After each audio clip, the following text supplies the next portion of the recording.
Hola amigas y amigos, es un gusto saludarlos aquí en Mundo de Letras, revisando un tema muy interesante que se titula Mitos griegos y la diosa blanca, de dos libros de ensayos de el famosísimo escritor Robert Graves.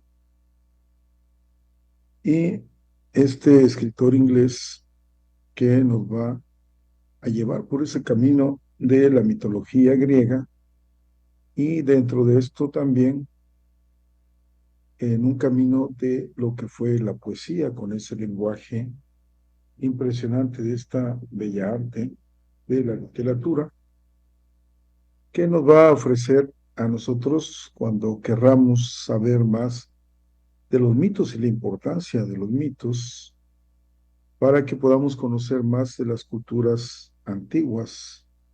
Y por eso este libro lo divide en orígenes, naturaleza y hecho de los dioses, las criaturas y el mito, y ciclo de Minos y Teseo. Entonces aquí va a encontrar información tan interesante como el mito pelasgo de la creación. Aquí van a ver nombres que ustedes han escuchado y que Robert Grace se dedicó a realizar una serie de investigaciones para podernos ofrecer un poco más de información acerca de los mitos. Está la castración de Urano, el destrozamiento de Crono, el nacimiento de Atenea. Aquí Crono o Cronos, pero en el libro así está. Zeus y Metis, la Parca, el nacimiento de Afrodita, nacimiento de Hermes, Apolo, Artemis, Dioniso, el nacimiento de Eros. Cuando divide la otra parte, naturaleza y hecho de los dioses, vamos a tener directamente la división desde Posidón o Poseidón hasta Dioniso. Vamos a tener también a las criaturas y el mito como Orfeo, como los hijos de Quina, Tifón, los Albadas. Entonces, para la gente que quiere conocer más de literatura, estos dos libros son extraordinarios, con sus casi 300 páginas, que además para la gente que se va a dedicar a la literatura o se está dedicando a la literatura, pues bueno, aquí va a encontrar una serie de nombres, de mitos, de historias, que en un momento le pueden inspirar para crear otras. El diluvio de Deucalión, Atlante y Prometeo, Europa y Cadrao, los telquines, el alfabeto, Asclepio, los oráculos. Aquí vamos a tener una serie de nombres también muy conocidos como Perseo, Edigone, Antíope, Narciso, y el ciclo de Minos y Teseo, al cual le dedico una parte importante de este libro de ensayos para escribir Minos y sus hermanos hasta la muerte de Teseo, Teseo y las Amazonas, Teseo y Medea. Y es que antes de los mitos están también las leyendas, estas narraciones o historias sobre hechos sobrenaturales, donde hay una mezcla de hechos naturales y sobrenaturales que se van a transmitir de generación en generación de forma oral o escrita. Y es que antes el hombre antiguo y la mujer antigua trataban de explicarse qué era lo que estaba pasando a través de cosas naturales y achacándole cosas sobrenaturales. Y entonces el relato se situaba de una forma imprecisa entre lo que es un mito y lo que era algo verdadero, lo que iba a conferirle ciertas características a las leyendas. Aquí tenemos la pintura del Rey Arturo por Charles Ernest Butler. Entonces, cuando hablamos de estas leyendas que ubican un tiempo y lugar familiar de los miembros, que le da cierta verosimilitud al relato. Aquí se presentan elementos sobrenaturales como milagros, presencia de hadas o personajes de ultratumba, pero se presentan como una forma de realismo mágico, que es una parte de la literatura que mezcla lo que es irreal con lo real. Pero acá estas eran explicaciones de la gente antigua para presentar estos fenómenos como reales y que eran parte de su visión del mundo. Y en este proceso de transmisión de la literatura oral, porque así empezó la literatura oral, incluso las cuestiones religiosas también empezaron a través de la oralidad y los cantos, al igual que la poesía.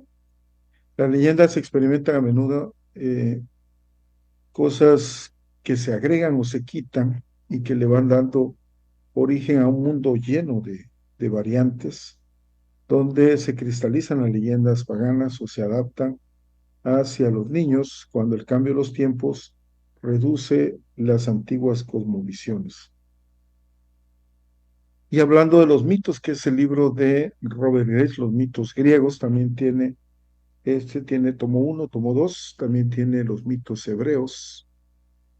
Y aquí se refiere a este relato tradicional que nos narra acontecimientos prodigiosos por seres sobrenaturales o extraordinarios como dioses, semidioses, héroes, monstruos, pero que nos van dando una explicación o un fenómeno. Esta explicación a un fenómeno o a un hecho van a formar parte del sistema de creencias de una cultura donde son considerados unas historias verdaderas. Sin embargo, el mito, que al final de cuentas era una historia sagrada, que iba a narrar algo que estaba pasando y en la que el mundo no tenía la forma actual. Entonces, lo que se repetía constantemente o periódicamente, eso nos iba a explicar algunas de las cosas que ocurren con frecuencia o se repiten como las estaciones del año, como el verano, el otoño, la primavera, el invierno.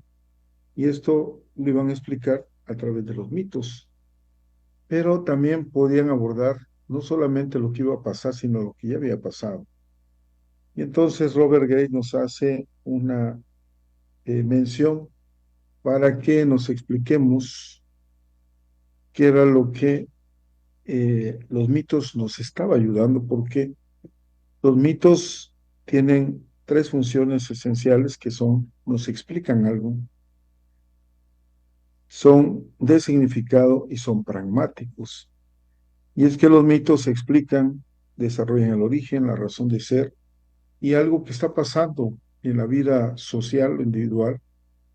Y entonces, uno de los mitos griegos nos narra cómo se originó el mundo del caos, o el Génesis que comenta el nacimiento de la mujer de la costilla de un hombre, se le atribuye en Robert Grace a lo que sería un mito de los griegos. Esto obviamente es discutible, pero se trata en el libro también la función de significado, porque nos va a dar explicaciones o justificaciones políticas, pero también nos está dando un consuelo, tranquiliza a la gente cuando sabe lo que está pasando o cree saber lo que está pasando. Y entonces los mitos que hablan de la muerte, del sufrimiento, de la victoria, no van a ser historias que estén alejadas del ser humano, sino que van a formar parte de algo que les va a hacer la vida un poco más llevadera. Y esas tres funciones que mencionaban, la explicativa, la de significado y la pragmática, nos permite que se puedan combinar constantemente. Cuando hablamos de pragmatismo y de sustituir, aquí nos damos cuenta que un mito puede marcar una línea genealógica y determinar quiénes gobiernan, quiénes no gobiernan, porque los mitos se especifican y justifican porque algo es de una manera o de otra. Y entonces tenemos a estos mitos que se pueden clasificar como cosmogónicos, si hablan del origen del universo, teogónicos cuando versa sobre el origen de los dioses, antropogónicos del hombre, etiológicos buscando la causa de ciertas cuestiones o también instituciones, escatológicos sobre ultratumba, morales entre discernir del bien y el mal. Y aquí hay historiadores que va a tomar Robert Grace como base, como Herodoto y Diodoro Sículo, y los geógrafos Pausanias, Estrabón, entre tantos otros, porque revisa muchísimos a ellos que viajaron por el mundo griego y recogieron las historias que oían, y esto permitió que se pudieran recuperar mitos y leyendas locales dando versiones alternativas, porque al final de cuentas eran investigadores que en su tiempo estaban intentando reconciliar los orígenes y las mezclas de los distintos conceptos culturales. Y entonces la poesía de las épocas helenística o de los griegos y la romana van a tener algunos detalles importantes que de otra forma las hubiéramos perdido. Se habla de los 12 olímpicos con los 12 meses. Aquí teníamos a los dioses del Olimpo. Eran conceptos relativamente distintos cuando hablamos de los dioses del Olimpo, los cultos a los 12 dioses. No se puede establecer un árbol genealógico, aunque de repente tenemos ahí ciertos hilos que nos permiten hilvanarlos, pero realmente no se puede haciéndolo solamente sin tomar en cuenta lo que se escribió después. Ahora, los reinados sagrados de las mujeres y hombres se fueron extinguiendo en la Grecia y se hablaba de la ambrosía, este elemento secreto de los misterios seleucinos y órficos asociados con Dioniso, que también era o es conocido como el dios del vino, es el mismo dios Baco.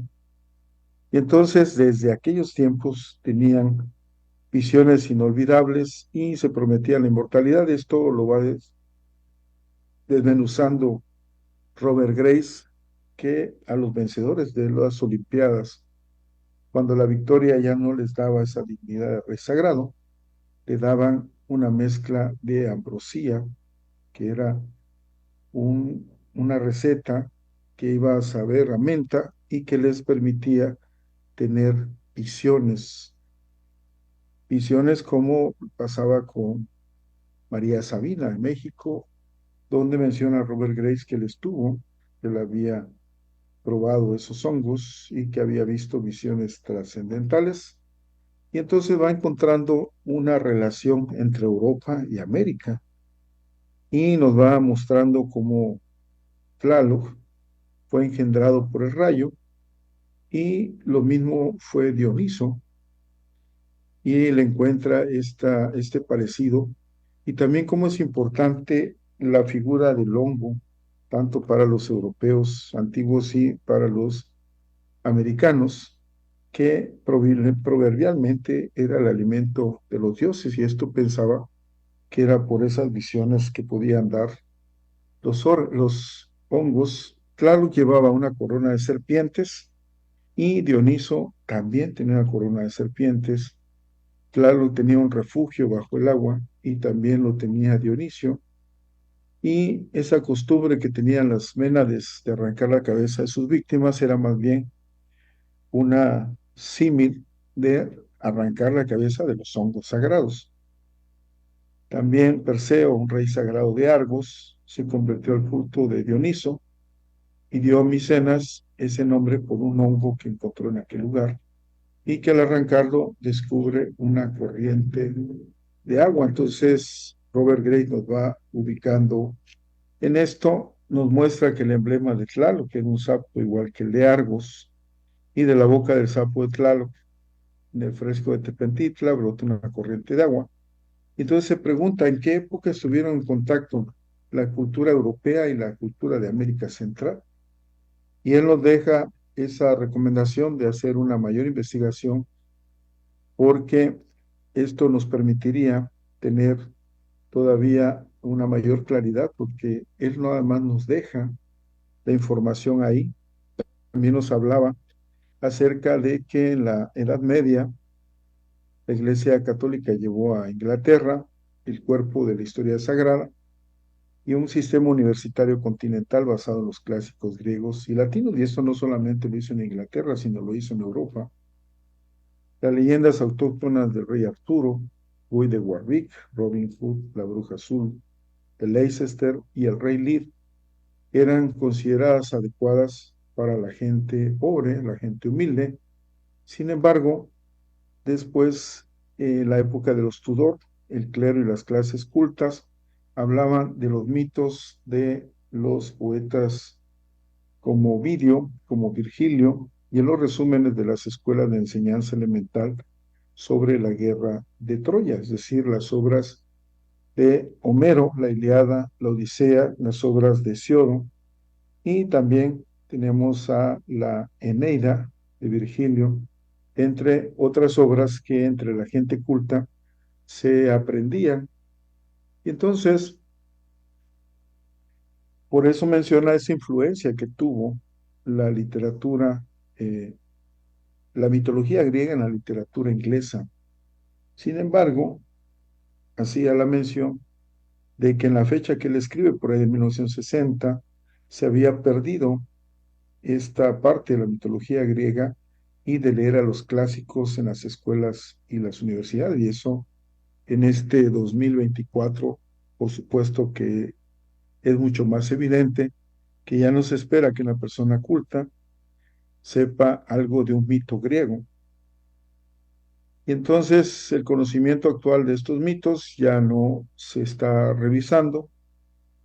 Se ha descartado los mitos pensando que son fantasías extrañas. Sin embargo, él nos hace la referencia de que no es cierto, sino que el verdadero mito se va haciendo como una representación de lo que es un fenómeno o un evento que estaba pasando en aquellos tiempos y quedan registrados en templos, en jarrones, en sellos, en tazones, en escudos, en tapices.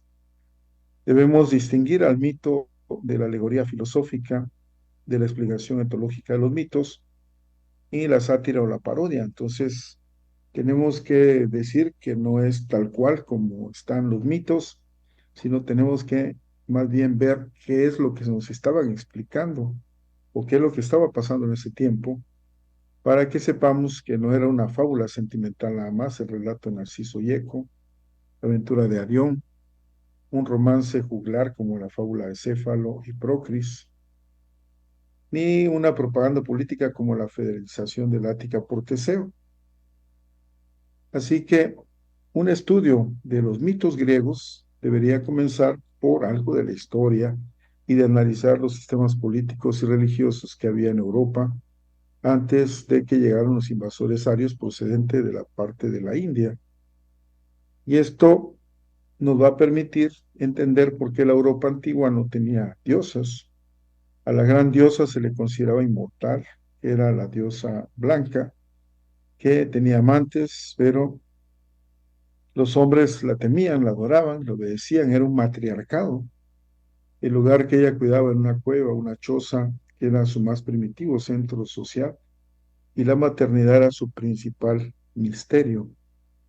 Por lo tanto, lo que se ofrecía primero, un sacrificio público, era ofrecida siempre a Hestia, la diosa del hogar. También cuando vemos la Ilíada hay una invocación a una diosa, en la Odisea igual. Entonces eso nos permite ver cómo era importante la parte de la diosa mujer. Las tres fases de la luna nueva, llena y vieja, recordaban las fases de doncella ninfa o mujer núbil y vieja de la matriarca. También el curso anual del sol recordaba el desarrollo y la declinación de sus facultades físicas, porque en la primavera era doncella, en el verano era ninfa y en el invierno pues ya era vieja. Así que la diosa blanca llegó a identificarse con los cambios de estación en la vida animal y vegetal. Y esto no deja de ser muy importante recordar cuando había un matriarcado, y esto Robert Grace nos va mostrando en estos dos libros, tanto en los mitos como en la diosa blanca. Y voy a ir cerrando la explicación y la recomendación que les hacía para leer Mitos Griegos 1, Mitos Griegos 2 y la diosa blanca, porque, por ejemplo, cuando habla de que Zeus se traga a Metis y luego da luz a Atenea a través de un orificio abierto en su cabeza, y esto no es que la edad de bronce y la edad primitiva del hierro fuera la infancia de la humanidad.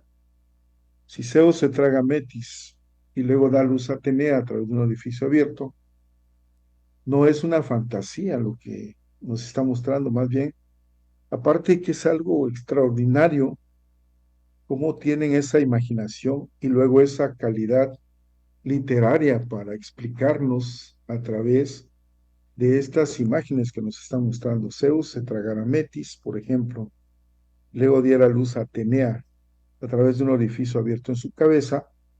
Atenea era la hija partenogénica de Metis, es decir, la persona más joven de la triada, encabezadas por Metis, que era la diosa de la sabiduría. Que Zeus se trague a Metis, es decir, se está tragando la sabiduría, y esto también nos habla de algo que estaba pasando con los griegos, que estaban suprimiendo el culto a Metis, y entonces le estaban quitando ese don de ser la diosa de la sabiduría y se la estaban transmitiendo o atribuyendo todo a Zeus como su dios patriarcal, el, el rey de, el rey de todos los dioses. Y entonces, esto es lo que estaba significando que Zeus se tragó a Metis, a la diosa de la sabiduría, que los griegos suprimen el culto a, a Metis y le atribuyen que la sabiduría se la da a Zeus. Eso era la explicación que estaba. Ahora, va a dar a luz a Atenea porque Atenea era hija de Zeus y los aqueos, los griegos adoradores de Zeus, no destruyeron los templos de Atenea, a condición de que sus adoradores aceptaran la soberanía suprema de Zeus. Entonces, eso explica el por qué Zeus se traga a Metis y de un orificio de su cabeza sale Atenea. Así que la recomendación de Robert es que la verdadera ciencia del mito debería comenzar con un estudio de la arqueología, la historia y la religión. Esto muy interesante porque realmente la mitología griega está llena de historias, de nombres, de conocimiento extraordinario. Este es el libro de la diosa blanca, una de las portadas, porque ha salido con diferentes portadas. También tenemos volumen 1 y volumen 2. Y aquí Robert nos habla de cómo cuando alguien quiere estudiar poesía, debería empezar no con los cuentos de Canterbury cuando quiere estudiar poética inglesa, ni siquiera con la Odisea, que es uno de los libros más leídos de toda la historia, este libro de Homero, ni siquiera con el Génesis, sino con la canción de Amergín, un antiguo calendario celta. Y entonces él hace un resumen del primer mito poético. Y vean, soy un ciervo de 7 púas, soy una creciente a través de un llano, soy un viento en un lago profundo, soy una lágrima que el sol deja caer, soy un gavilán sobre el acantilado, soy una espina bajo la uña, soy un prodigio entre flores, soy un mago. ¿Quién sino yo inflama la cabeza fría con humo? Soy una lanza que anhela la sangre, soy un salmón en un estanque, soy un señuelo del paraíso. Fíjense qué hermoso este poema que se está escribiendo varios miles de años antes de nuestra era. Así que, amigas, amigos, les invito a leer Mitos Griegos 1, Mitos Griegos 2, La Diosa Blanca. También los invitamos a ver en Cepsura, en el Facebook o también en YouTube, una plática sobre la Diosa Blanca y una plática sobre los mitos griegos. Va a ser muy interesante. El Colegio de Escritores y Poetas del Sureste les invita y el programa Mundo de Letras.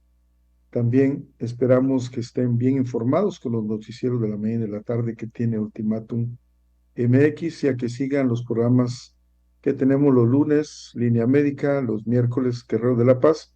Y por supuesto nos vemos el próximo viernes aquí en Mundo de Letras y no se olviden de sonreír.